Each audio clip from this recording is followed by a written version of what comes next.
ఈరోజు టాపిక్ వచ్చేసి percentage. Percentage అనే టాపిక్లో మనం మొత్తం 17 రకాల మోడల్ ఆఫ్ క్వశ్చన్స్ చూసుకోవచ్చు. యూపీఎస్సీ నుండి మొదలుకొని ఎస్ఎస్సి జీడీ మరియు కానిస్టేబుల్ వరకు ఈ 17 రకాల మోడల్స్ ఉండే క్వశ్చన్స్ వస్తాయి. ఈ వీడియోలో మనం మొదటిదైన basic fraction to percentage model questions చూడబోతున్నాం. ఫ్రాక్షన్ టు పర్సంటేజ్ అనగానే మనకి ఈ టేబుల్లోని వాల్యూస్ అన్నీ గుర్తుకు రావాలి. ఎందుకంటే ఈ టేబుల్ మనం ఒక పర్సంటేజ్ టాపిక్లోనే కాదు, profit and loss, discount, simple interest and compound interest, ratio and proportion మరియు టైం స్పీడ్ డిస్టెన్స్లో కూడా వాడతాం. సో అందరికీ ఫ్రాక్షన్ అండ్ పర్సంటేజ్ అంటే ఏంటో తెలుసనే అనుకుంటున్నా. బట్ ఎవరికైనా తెలియకపోతే ఫ్రాక్షన్ని మనం భిన్నం అని అంటాం, పర్సంటేజ్ని శాతం అని అంటాం.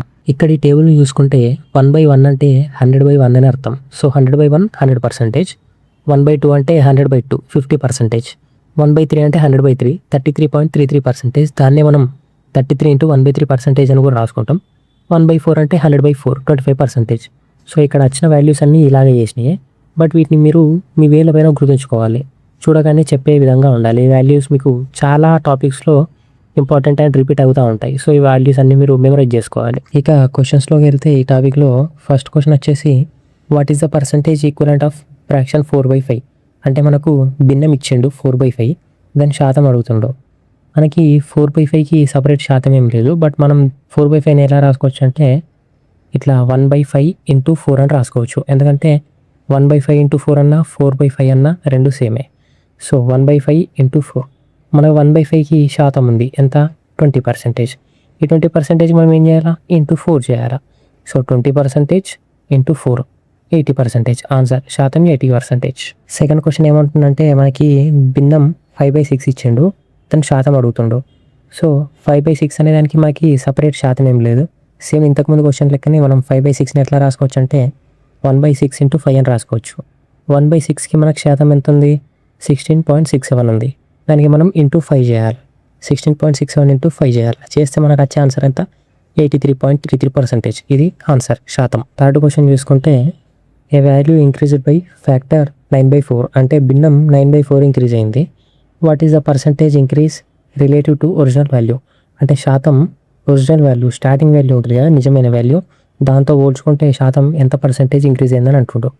సో 9/4 అంటే 4 ఒరిజినల్ వాల్యూ అంటే స్టార్టింగ్ వాల్యూ, 9 అనేది ఏంది అయితే ఇంక్రీజ్ అయిన వాల్యూ లేకుంటే డిక్రీజ్ అయిన వాల్యూ. ఫర్ ఎగ్జాంపుల్ ఇప్పుడు మీకు ఎగ్జాంపుల్ చెప్పాలంటే 4 స్వీట్స్ ఉన్నాయి మన దగ్గర. సో 4 స్వీట్స్ కాస్త 9 స్వీట్స్ అయ్యాయి. అంటే ఎన్ని స్వీట్స్ ఇంక్రీజ్ అయినాయి, 5 స్వీట్స్ ఇంక్రీజ్ అయినాయి. అంటే పెరగడం లేదా తగ్గడం. సో పెరిగిన వాల్యూ లేకుంటే తగ్గిన వాల్యూ మనం పైన వేసుకోవాలా 5. ఫస్ట్ నిజమైన వాల్యూ ఒరిజినల్ వాల్యూ ఎంత ఉంటుందో దాన్ని కింద వేసుకోవాలి.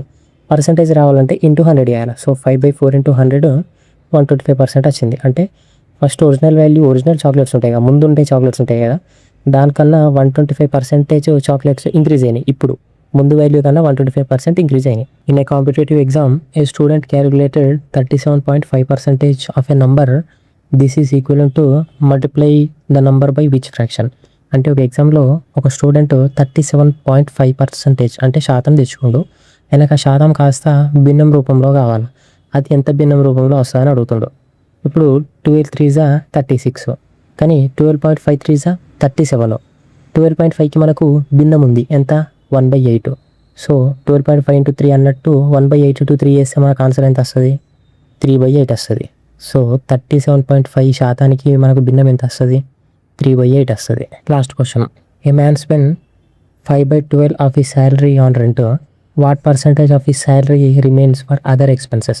అంటే ఒక మనిషి 5/12 అయినా రెంట్, హోమ్ రెంట్ కట్టడానికి ఖర్చు పెట్టిండు, ఇంకా ఎంత శాతం ఉంది వేరే దాని మీద ఖర్చు పెట్టుకోనికి అని అడుగుతుండు. సో ఇక్కడ టోటల్ ఎంత అని ఇప్పటిదాకా ఏం చెప్పిన, ఒరిజినల్ వాల్యూ కింద ఉంటుంది, పెరగడం లేదా తగ్గడం పైన ఉంటుంది.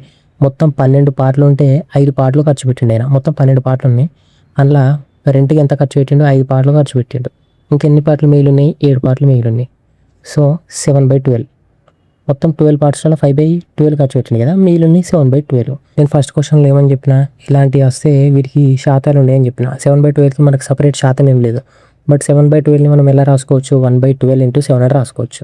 సో 1/12కి మనకి శాతం ఉంది ఎంత, 8/1/3 లేకుంటే 8.33. దీన్ని మనం ఇంటూ 7తో చేయాలా. So 8.33 into 7 58.31.